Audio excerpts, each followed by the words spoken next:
can save that one. Yeah. Okay. So yeah, let's talk about this NBA shit. So I mean, everybody know I'm a Lakers fan, so our whole organization going up in flames. Magic Johnson quit so he could tweet. They fired Luke so they can bring in Ty Lue again.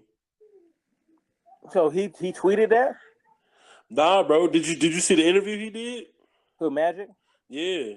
I didn't see the interview. He said he wanted to go back to having fun because every time he tweeted about another player, they called it tampering. Bro, this nigga is like they was interviewing him and he was like, all these people are walking up to me talking about what we're gonna do next year. And he said, I'm not gonna be here, and then start laughing. Like, I'm like, bruh. Like, man, I don't know how to feel about that. Like, I mean, number one, I don't have a particular team. I like players. My favorite player right now is Kawhi Leonard, even though people view him as a snake. Then it's followed swiftly by Giannis. And I'm a big Curry fan too. But LeBron James, man. The Lakers, man. Okay. The Lakers this year, I saw them possibly getting the 8th seed in the playoffs. And then when the season started and they were kind of overachieving in the beginning, I was like, okay, this looks like it could be, you know what I'm saying? They actually, when I started looking at the team, they might not mesh well together on paper, but they were playing well together. You know what I'm saying? To me, like, I saw them. My nigga, we was the 4th seed. Bruh, y'all was playing. They had a good young core that was developing. They weren't all the way there. Now y'all, they weren't winning nothing. You know what I'm saying? They weren't going to dethrone the Warriors. People were starting to think they could. That's how well they were playing together. They was like, hey, like to do with LeBron leaving. But then, LeBron had to go and try and get rid of everybody on the planet for Anthony Davis. Now, when is a team going to put the reins on LeBron James and make him realize that he's just a player? Now, he's not just a player, but everybody's in that position for a reason. Why were y'all like? I'll never understand that move. I understand it to a point, but I'll never really understand it. Like, you're gonna get rid. Like, y'all had good. Hold on one second. Go out of here. Y'all had good. What's the word I'm looking for? Not charisma, but chemistry. Yeah, y'all had good chemistry going. Y'all, and y'all were overachieving. They were matching LeBron James.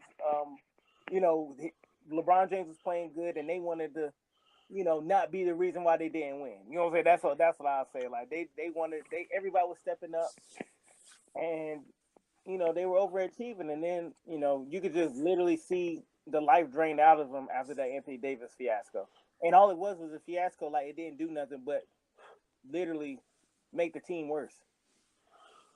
Well, I'm gonna say it like this: from a nigga who watched almost every Lakers game except for like maybe 20, the three main things that went wrong was, first of all, the injuries, because the injuries hit us before the Anthony Davis trade. That's true.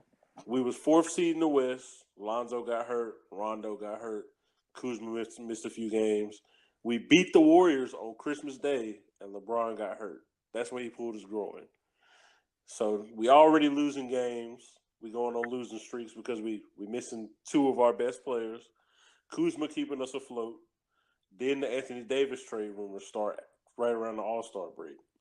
And that's when everybody just get deflated. It's like they don't know what the fuck going on. They don't know who to trust. It's all in the media. And my thing is, it was in the media, and then they confirmed it. Like, but see, now they confirmed it once it leaked. I think the Pelicans leaked it purposefully to do that. Because, I mean, look at it. They leaked the information and didn't make the trade, which was stupid on their part. Because we was literally about to liquidate the whole team for Ed Davis. They were, and that's why they fired their GM, because that was the stupidest thing I ever seen in my life. Like, if a team offers you, from the Pelicans standpoint, the Pelicans had nothing to lose. They got hold. And they hold themselves. Anthony Davis was gone. Like Anthony Davis did not want to be there. Yeah, mentally that nigga's been gone. Like, y'all could have traded him, got like a whole new team. Oh yeah, a whole new starting five, bro. Like, Because we were going to give the first trade package they offered was Lonzo, Kuzma, Brandon Ingram, and Zubac, and I think like hella picks. So like that would have given the Pelicans. They still would have had J. Rue Holiday. They still would have had Julius Randle. They still would have had what's his face, that Peyton dude, Elfrid Payton, yep. who put up like 6 triple doubles like last month in a row. So like the brother, they would have been straight, and then we would have been. And then We still probably wouldn't have made the playoffs, bro, because all we would have had was LeBron and Davis. Bro, y'all definitely like. I think that would have definitely weakened the team. Y'all bench isn't that deep. That's what I'm saying. Like I'll never understand that. Now maybe a couple people. Now maybe you want to say Kuzma, Ingram, and a draft pick or two. All right, whatever. You know what I'm saying? That's y'all. Yeah, because we still would have had Lonzo, and we still would have had the whole bench basically. Y'all try to give away the whole squad. They like, you know, and for a young player, these guys are in their second, third year in the league. Like they looking like, dang, word, like y'all, you know what I'm saying? Especially with with that speech that the owners giving when they hire, like, we expect you to da da da da da da, and they haven't really. It's just, it's just kind of sad, man. And then they don't have a future. Like I don't know what they're gonna do next year. Like I feel like it's kind of water under the bridge. Like I feel like Anthony Davis is off the table for this summer. We got money to go get other free agents, which I mean is cool with me. But I mean people still want to play in LA, nigga. Don't get it twisted. Who coming? Who want to come? Anybody can come. Nigga, Magic is gone. Which the fact that's the biggest whole nigga I've ever seen in my life. Like if that nigga came and said guaranteed he was getting stars. He told LeBron we in this together. Walked out after 9 months. Fuck that nigga. Hey. Fuck Magic. Hey. So now we got Magic gone, Luke Walton gone. They can get themselves a coach who fits the system with the players they're gonna get. Bro, they're getting Ty Lue. Well, how would you feel if they? That's not confirmed, my nigga. If we get Ty Lue, I swear to God, I'm a Warriors fan. I'm not fucking with that. If they hire Ty Lue, I'm done with the NBA, bro. Like we rekindling the cast. Kyrie coming. Yeah, because if Ty Lue is the coach, that means LeBron is about to be out there doing what he wants. And then players not gonna want to come because we saw that bullshit. We saw that bullshit in Cleveland. LeBron go out there and do what he want to do for 48 minutes, and I mean they go win games, but who else really shine, bro? Right, and that's what I'm saying. Like, who's gonna be the guy that comes in and tells LeBron James to sit down, like chill, like he has his hands. You know what I'm saying? Like it's the same thing. Like he's building his own squad. He's doing whatever. I don't know. Magic Johnson is an old head. You feel me? Like Magic Johnson is an older head. So like he's not going to, the way he addresses the media is not the way a guy like LeBron James, a little bit more savvy in it, is going to address it. LeBron James know how to make it look like it's somebody else's fault. Magic Johnson's like, look, I'm out of here, but I'm not snitching. That's the vibes I got. That's the thing, bro. It's never been LeBron's fault. All the times he done fucked up, it's never been his fault. He don't never take the blame. It's always his supporting cast wasn't strong enough. Exactly. I'm like, nigga was playing with Wade and Bosh, and they tried to blame it on Bosh, bro. I was like, I'm like, bro, I watched LeBron get strapped up by a Spaniard in Pumas. Bro, LeBron James, man, look, LeBron James, man, he's a great player, He'll never be my GOAT. He's like, individual talent, he's a very good player. But, man, it's hard, bro, because, like, talent-wise, I can't cap. Talent-wise, he is the greatest player. It's like he is what Drake is to rap. LeBron is to the NBA. Like Kevin Durant, man. It's like Kevin Durant. Like, he's a whore. Kevin Durant is 7 foot tall. Talent-wise, though, 7 foot tall, shoot from anywhere, dunk it, posting up, plays defense. You know what I'm saying? One-on-one talent-wise, yes. Talent-wise, yes, they're probably the best players to ever play. You know what I'm saying? Like there's not too many people who've been able to do what they've done physically. You know what I'm saying? But you don't want to give them the credit because they're a sucker-ass nigga in real life. Bro, there's something to say about leadership ability, bro. Leadership ability is more than what you can. It's more. It's about them other things, some intangibles. I don't think people realize that. That's why Kobe Bryant to me is my. You know what I'm saying? But then it's hard to say that about LeBron too because he does do good things. He does good things for the community. He never been caught up in those skills. I'm talking about on the field of play. Now, yes, outside of the league, man, I have the most respect for LeBron James. But I mean, what? you got to say that about KD too, because I mean, KD he did. I guess you can say his whole shit leaving for the Warriors, but I mean, he do good stuff for the community too. It's Yeah, just we I don't don't. like their personality. I don't. Yeah, I don't like. I don't like how they handle the team. I don't. Yeah, yeah. I don't like their. I don't like how they translate it on the field. Like I don't like how that leadership. Like, bro, like he scares. Like he's like people don't want to be in that situation. There's a lot of people who don't want to be there. You know what I'm saying? They're like I was watching the games. And I was seeing people's body language. I was seeing Kyle Kuzma like, man, give me the ball. Like I never in my life seen somebody push LeBron James. Like go play D. Yeah, Like yeah, go play D, nigga. That's why I fuck with Kuzma, bro. yeah, bro, because he like, bro, like you supposed to be this, but Kyle Kuzma is showing more leadership than him. You And know what like that, it was like the first or second game LeBron came back from the injury, like when they played the Celtics. Like you can see LeBron like crying for the ball, and like Kuzma pulled up I'm saying? and hit the three that forced OT. But like shut up. Like you don't come up here and cry. You come up here and play like everybody else. That's why I hope if we do sign anybody, I hope it's either a big man in DeMarcus Cousins, because DeMarcus is not gonna take no bullshit from LeBron, or maybe Jimmy Butler. Those would be two good fits for him because they both got their own personalities. He ain't gonna That's be what I'm saying. They're not gonna let him hold nobody. right. They're not gonna be able to do that. What I don't want us to do is get, even though Kawhi would be a great addition, I think that nigga's gonna stay in Toronto or go to the Yeah, I don't think Clippers. Kawhi going nowhere. He having too much success in Toronto. Yeah, And over there, and they winning. Why would you? yes. Like there's no. I mean, now LA Clippers can throw the bag at him.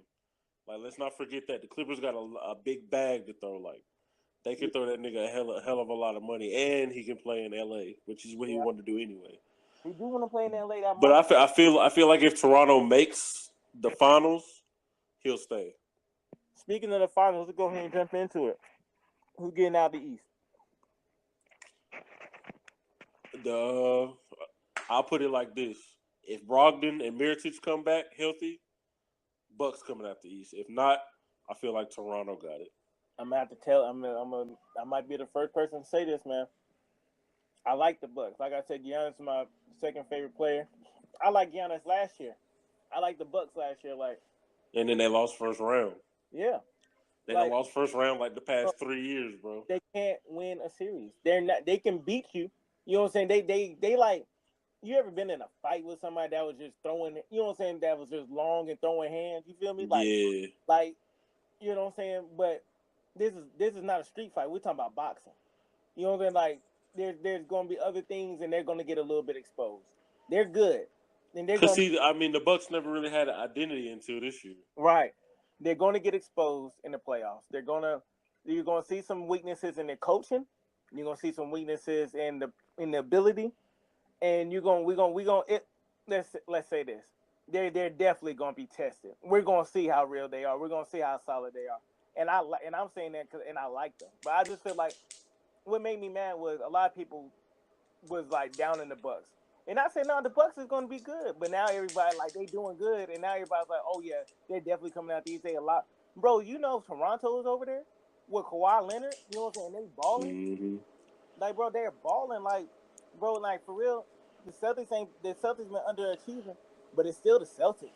It's still I feel like the Celtics would get exposed before anybody. the Celtics will probably get if the Celtics and the Bucks went into a series, I think the Bucks would beat that series. But it's only because I don't think that team's chemistry is right. I don't think the players are. It's like the Timberwolves. You know what I'm saying? Like a mightier version of the Timberwolves. Like they had the talent there, but they just weren't clicking. These guys, they can click if they want to, but like I think it's they got stuff in the back of their mind like Kyrie is this, and they got personal issues. If they didn't have that, it would be the Celtics or Toronto. Right now, I think Toronto is definitely coming out the East. I don't have a shadow of a doubt that I think Toronto is going to come out the East. I don't even think it would go down to 7 games if they played the Bucks. I think it's being fixed. Celtics the most overrated team in the league to me. For real? Yeah, bro. And like people, you got to think about it, bro. Go back to what we talked about earlier with the Anthony Davis trade. Mm-hmm. The whole thing that held that up is because they didn't want to go through with the trade. It's because they might be able to get Jason Tatum in the offseason. Jason Tatum is the most overrated 13-point per game scorer I've ever seen in my entire life. They have hyped this nigga up so much for 2 years, and he has scored 30 points all of twice. Bruh. Jason Tatum, man, he's versatile. He's okay, bro. Man, listen, I say this, bro. I said the same thing about Paul George before. Oh, we both did. We both said we would be shocked if he averaged 28 this year, and he did it. He did it, bro. I specifically remember the conversation we had. We was like, this nigga always averaged 22, 23 points per game. Like, I'd be shocked if he fooled around the average 28. And by God, he did it. If Jason Tatum give him a couple more years under the right, under like a Popovich or something, he might be, he might grow into what he's supposed to be. Just like Kuzma, though. Kuzma's not overrated, but I feel like Jason Tatum and Kuzma are about on the same level, really. Kyle Kuzma averaged 18 points a game. Hold on, bro. I know